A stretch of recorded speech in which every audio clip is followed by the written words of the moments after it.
Hello and welcome to another episode of Beerman's No Bull Beer Reviews. Today I have another IPA from High Branch out of Concord, North Carolina to review. This one is called 6 to 1. It says Hazy IPA in the front. I really like their minimalist labels too. It's all one color, just a simple logo, whatever. 6.2 ABV. And I don't think it says here, but I'm pretty sure this one is Citra, Mosaic, Motueka, and Centennial. So, these guys have been doing awesome stuff lately, and I'm sure this will be just as good. So let's crack it open and see what we got. Man, they always... I don't think I know any other place that fills their cans so high. Every single time I open one of their cans, it explodes everywhere.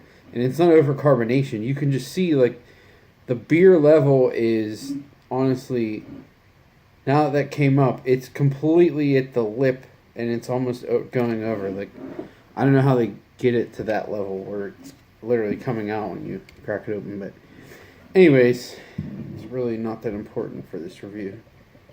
Just was shooting at the hip. 1. So as you can see, it's a pretty hazy, lighter golden color with a minimal white head. You know, I didn't pour that much of it, but oh, that smells really nice. Oh man, so that's to me, it's like a really good blend of peach and dank character. There's a little bit of earthy note and some pineapple too. And just a little bit of like sweet malt, but really not that much, to be honest. It smells like this one's gonna be just like straight hop juice, which I'm not hating, so let's see what we got.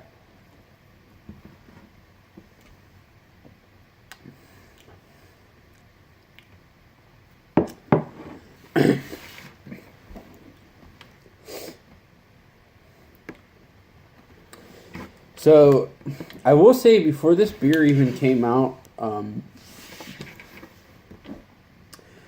I was really excited for it because I love like the new school hops like Citra and Mosaic blended with older hops. Because I think it just creates a more complex profile. Like that's why I was, Citra and Mosaic with Centennial. I mean, Motueka is even newer than that, but I still consider Citra and Mosaic newer hops. But having Centennial in there like keeps this from being just straight juice. It still has like that floral resiny character to it.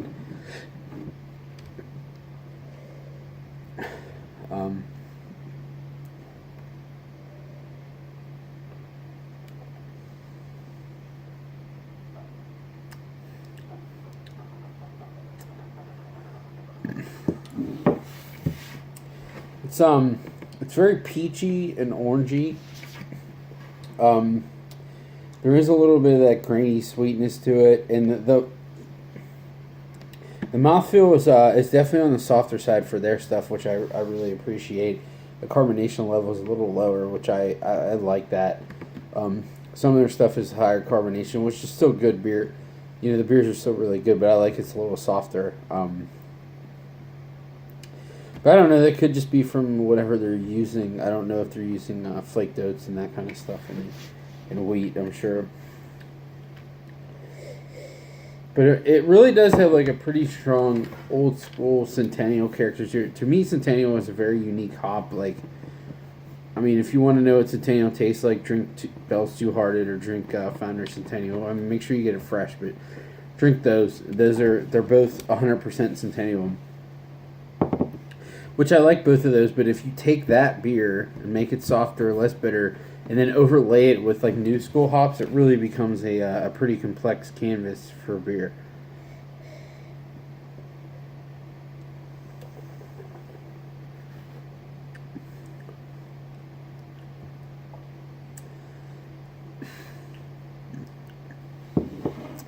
Yeah, I mean the flavor is pretty big, but it's also like drops off pretty quickly. It's a fairly dry New England style IPA, which I think a lot of theirs are on the drier side for that style, which I prefer that.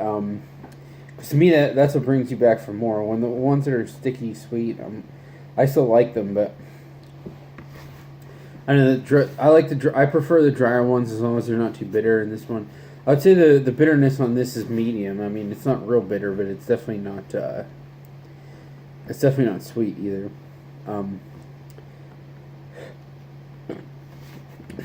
But the more I drink it, the less that the I might have liked, because that peach, like I got a big peach burp there.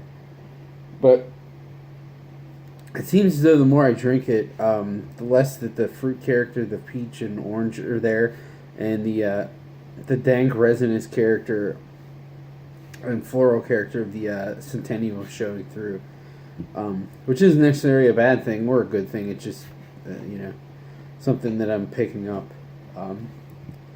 But this is I really like. I mean, they really are differentiating between all of their IPAs. They're all significantly different, and this one is definitely different. I don't know that he uses Centennial on a lot of stuff, and that's probably why, because the Centennial is very obvious in this beer if you know what it tastes like. But this is definitely unique to other things that he's done recently, which I appreciate when they're doing new stuff and they don't all taste the same, because a lot of IPA brewers are doing that kind of shit now. But anyways, on my scale of buy, drink, dump, this is definitely a buy. Really, really tasty stuff, especially if you like stuff on the dank side. It's nice. And it's really, this one's a little less alcohol than their other ones. It's only 6.2, which to me is even better. You can drink a couple of them and not feel it that much, which is nice. And I mean, you get no alcohol out of this either, which you shouldn't at that level, but just saying. So yeah, it's definitely buy. If you want like super juice stuff, don't trade for it. But if you like the balance between the juice, resin, citrusy, like this is more along those lines. So if you like that, I would say trade for it. But that's just my own opinion. But basically anything these guys are doing hop wise have all been really, really good lately. So don't hesitate to trade for their stuff. It's all pretty nice. So yeah, that's just my thoughts on it. Please like, comment, subscribe. Let me know what you think, and I look forward to doing the next one. Thank you.